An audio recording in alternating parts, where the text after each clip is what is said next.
तो मैम एक बात बताइए, जैसे पहले तो ये होता था ना, गुरुकुल होते थे, हुँ। आप हमेशा गुरु की आई के अंडर रहते थे, आपको गुरु को पता होता यस, था आप क्या यस। कर रहे हो क्या नहीं कर रहे हो। पर आजकल के तो जो बच्चे हैं वो सुबह स्कूल जाते हैं, उसमें भी उनके पास 10 टीचर्स होते हैं जो आधा-आधा घंटा उनको देते हैं। तो आजकल के बच्चों के लिए आप क्या सजेशन दोगे कि वो कैसे एक अच्छा गुरु पा सकें, या वो कैसे अपनी लाइफ को एक अच्छे पाथ पे ला सकें? पहले बच्चों के लिए तो माँ-बाप सबसे सबसे बढ़िया बड़े गुरु, गुरु है। मैं मदर तो तो सब सबसे बच्चों को एडवाइस दूँगी, जितने भी टीनेजर्स हैं, उससे बड़े भी हैं, कोई भी बात अपने माँ-बाप से मत छुपाएँ। छुपाए मत। They are the best friend, best जी। गुरु। जिसको माँ को तो सबसे बड़ा गुरु माना गया है, फादर फिर भी इतना टाइम नहीं देते हैं। हुँ। वो सबसे बढ़िया है। पहले उनको मानिए, फिर आपके स्कूल में टीचर हैं, वो आपके गुरु हैं। जो आजकल का टाइम इतना आ चुका है, कलयुग जिसको बोलते हैं कि बुद्धि भ्रष्ट हो गई। कितने जी। आपने न्यूज़ में सुनते हैं कि the way they behave with the teacher. बिल्कुल। तो इससे क्या है, हमारा जो संस्कारों पे डिपेंड करता है कि आपके संस्कारों से पता चलता है आपका परिवार किस खानदान से आप आए हो। जी। वाणी से पता चलता है कि आपकी कितनी विद्या है आपके पास, बिल्कुल। है ना? तो ये घर के संस्कार, वातावरण, ये मैं मदर्स को, सबसे ज़्यादा मदर्स को बोलती हूँ, सोशल मीडिया में इतना बिज़ी मत हो जाइए कि आपको पहले परिवार चाहिए अपना। कुछ दिनों में पहले भी किसी को बोला, 7 वार तो है ही हैं, सोमवार, मंगलवार, बुधवार, वीरवार, गुरुवार, शुक्रवार, शनिवार, एतवार। एक परिवार 8वां है परिवार। अच्छा। उस परिवार में ही तो तुम्हें खुशहाली मिलेगी। आप बाकी बाहर से थके हारे आते हो, पति भी आते हैं, बच्चे आते हैं, they want their mothers faces smiling, isn't, सारी उनकी थकान उतर जाए। तो सबसे ज़्यादा लेडी ऑफ द हाउस, उसको कितना इम्पोर्टेंट रोल है। सात्विक एनवायरनमेंट, सोच, विचार, खाना, सब कुछ उसके ऊपर डिपेंड है। तो वो जी। शुरू करे। मैं बोल ही नहीं सकती कि नहीं पॉसिबल होगा। It's not impossible. आजकल कलयुग है ना मैम, तो वो हम लोग बहुत जल्दी होप छोड़ देते हैं कि चेंज नहीं हो सकता, ये नहीं हो रहा है, तो वो हम लोग होप बहुत जल्दी छोड़ देते हैं। फिर आई थिंक उसमें सब्र का फल मीठा। सब्र रखना पड़ेगा ना। जब आवे संतोष दन, सब दन दूल समान, उसका मीनिंग यही है। जी। होगा ही होगा, आप निराश मत होइए।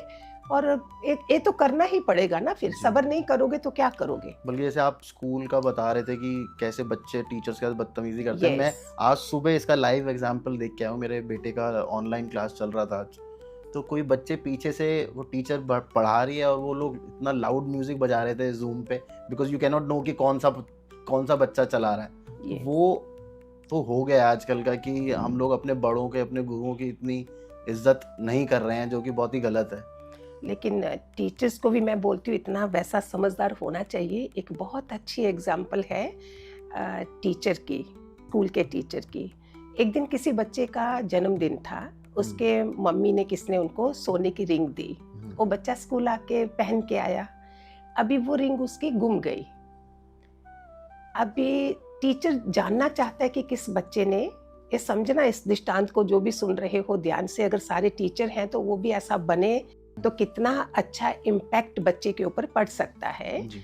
उसने क्या करा, सबको खड़े कर दिया और अपनी आंखों में पट्टी बांध ली। हाउ ब्यूटीफुल इंटेलिजेंट टीचर, समझो जरा, मुझे बहुत अच्छा लगा था। उस पे पट्टी बांध के उसने चेक करा, किसी की पॉकेट से निकल गई। अच्छा। अभी वो अंगूठी उसने, कितना संस्कार ऊंचे होंगे। अगर उस बच्चे को वो रोज देखता, उसके मन में क्या आता, we always come from somewhere, कि हाँ। इस बच्चे ने ये ऐसा है, सो एंड सो। और कहीं तो टीचर के भी संस्कार होंगे, कोई ऐसा नहीं कि महान बन गए कि वो नहीं भूलेंगे। उस टीचर ने ये देखने के लिए कि मुझे पता ही नहीं चले कौन सा बच्चा किसने था किया वो, है? उसने पट्टी बांध ली और वो रिंग मिल गई, हो गया। एक दिन यही बच्चा जिसने अंगूठी चुराई थी, he became some big shot. अच्छा। और वो वहाँ, ये टीचर को भी बुलाया गया है स्टेज पर। अभी जो ये बच्चा था, इसने पहचान लिया और ये घबरा गया कि ये लोगों को बता देंगे कि ये, इसने तो बचपन में ये चोरियां करता था। लुक एट कि उसके ऊपर भी कैसा इम्पैक्ट पड़ा। उसने क्या करा, उनको बुलाया 2 मिनट के लिए, उसका अपना ही मन कल्पा रहा था ना। बाहर ले गए और बोला कि मैं वही हूँ जिसने अंगूठी। टीचर बोलता है, मुझे तो पता ही नहीं है, क्योंकि मैंने आंखों पे पट्टी इसीलिए बांधी थी। आप मानो नहीं, वो इतनी बड़ी अच्छी पोजीशन पे पहुंच चुका था और उसके पाँव में गिर गया था कि मुझे भी नहीं पता कि आपने ये खेल करा था, कि आपको हाँ। पता ही नहीं है कि कौन था वो। जी। कितना बड़ा इम्पैक्ट सब उस टीचर्स के ऊपर जिंदगी जा पे सकता है अगर गुरु बने हो बच्चों के। और इस लेसन से पता नहीं कितने लोग सुधर गए, कितने जो टॉप पोजीशन पे पहुंचे, उन्होंने कैसा बिहेव करना शुरू कर क्योंकि दिया। अगर वो उस टाइम उस बच्चे को पकड़ लेता यस, तो उस बच्चे की जो मानसिक या चेंजेस होते हैं और लोगों के भी नजरों में वो बच्चा ऐसा हो जाता है कि ये तो चोर है। और फिर तो वो सुसाइड कर लेते हैं, घर आके कई बच्चे बिल्कुल लटक प्रेशर जाते में। हैं। यस, तो एक बात जैसे आपने गुरु और शिष्य की मुझे एक कहानी सुनाई है, एक और कहानी जो सबसे फेमस हिस्ट्री के जो हमारे गुरु शिष्य हैं, आई थिंक अर्जुन और हाँ द्रोणाचार्य। जी। एकलव्य ने भी द्रोणाचार्य को अपना गुरु माना था, पर लेकिन उन्होंने उसका अंगूठा मांग लिया था क्योंकि वो अर्जुन को ज्यादा पसंद करते। तो क्या गुरु भी इसीलिए तो मैं बोल रही हूँ, ये फेवरेटिज्म करते संस्कार, हैं? यस, ये अमीरों के बच्चे और उनके बच्चों में ये चीज जहाँ चली गई, तब देखो वो संसार कैसा होगा। सोने जी। की चिड़िया जो बोलते थे, अगर उनमें भी वो चीज है, और अभी तो कौन सा टाइम है, कलयुग, वो तो फिर भी लेकिन इसको द्वापर बहुत था। अच्छा मानना चाहिए। इस समय जो हमें फायदा मिल रहा है, गोल्डन एज बोलते हैं इसको। अच्छा। इसमें जो अगर मैं एक माला करती हूँ वो 10 माला के बराबर है, because I have all the attraction in my hand. मेरे Okay. पास पाम है, वो पूरा घर में पूरी अट्रैक्शन है मेरे हाथों में, मैं एंजॉय कर सकती हूँ, मैं क्यों इस तरफ जाऊं। इसीलिए इस कलयुग में ही सतयुग साथ साथ में चल रहा है। सारी दुनिया तबाह नहीं हो गई है, बैलेंस है उसमें।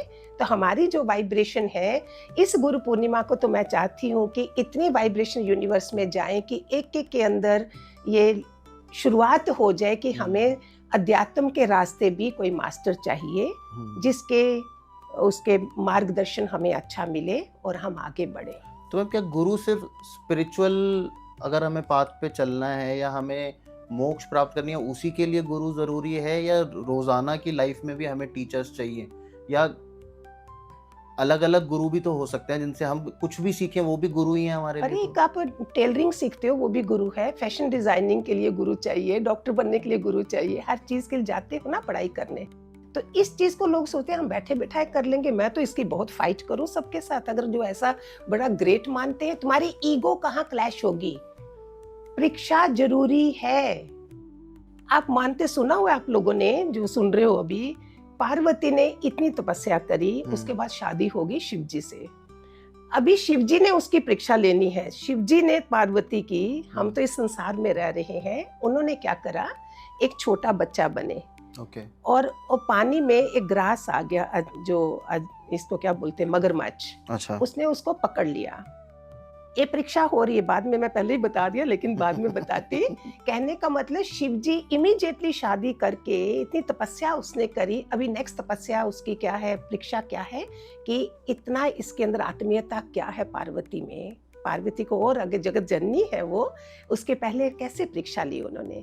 पार्वती देख रही है कि कहीं खड़ी थी, बच्चे की आवाज आई चिल्लाने की, मुझे बचाओ, मुझे, मैं अकेला हूँ, मेरा कोई सहारा नहीं है। पार्वती माता ने देखा और देखा उस मगरमच्छ को, उसे बोला तू इसे छोड़ दे। बोलता नहीं, तुमने जो शिव भगवान को पाने के लिए तपस्या करी थी, उसका फल अगर मुझे देती हो तो मैं छोड़ता हूँ। अच्छा। पार्वती माता ने बोला वही तपस्या नहीं, मैं जन्मों जन्मों की तपस्या तुम्हें देती हूँ, तुम उस बच्चे को छोड़ दो, तपस्या तो मैं बाद में भी कर लूंगी। ये शब्द जब बोले उसने, वहां शिव जी प्रकट हुए। बोलते बच्चा भी मैं ही बना था, मगरमच्छ भी मैं ही बना था, सिर्फ तुम्हें देखने के लिए कि तुम अपने उन पुण्यों को संभालना चाहोगी, या किसी की जान बचाने के लिए प्राण भी दे, अपने पुण्य दे सकती हो। अगर शिव जी परीक्षा ले रहे हैं तो ये कोई गुरु जो मुझे अपना आगे बढ़ाना चाहेगा, क्या मेरी परीक्षा नहीं लेगा? बिल्कुल। जहाँ पे चाहिए तुम्हारे जन्मों जन्मों के धन चाहिए। मेरे जो लाइव एग्जाम्पल्स हैं, लाइव एक्सपीरियंस हैं जो गुरुओं के घर के हैं, जहाँ पे पग पग पे you are under watch. The day जब आप संसार में आए तब तो होंगे ही होंगे, the day you meet some master, तुम सत्संग में भी जाते हो, यू आर अंडर वॉच।